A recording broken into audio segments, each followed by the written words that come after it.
A dance from the New World made an impact on the Baroque. I'm the classical nerd, and today we're talking about the Chaconne.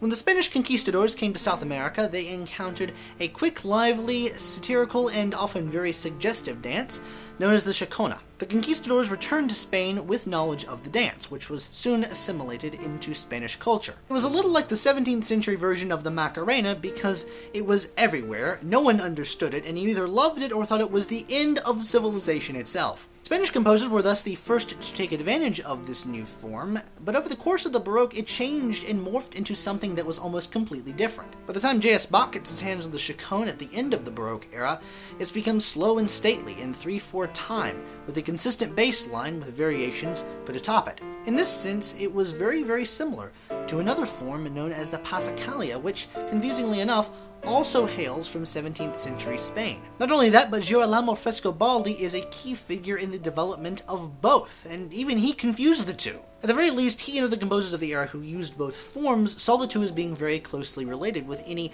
distinction that they may have made lost or muddied by history. But whereas the Passacaglia continued in use throughout music history, even though its popularity decreased after the Baroque era, the Chaconne's popularity decreased much more drastically, and it is only recently making a comeback. When I say only recently, I mean like the past 100 years. So how did the Chaconne go from a sexy dance to a slow genre more about death than life? The answer lies in what was very traditionally its bass line. Oftentimes in a Chaconne, the variations were on top of a descending bass line, and the descending bass line was already in use throughout the Baroque as a way of expressing sorrow, so much so that a descending bass line is known as a lament bass. Since the Chaconne more often than not featured this descending bass, composers began mixing what they already had in the lament bass with the form of the Chaconne.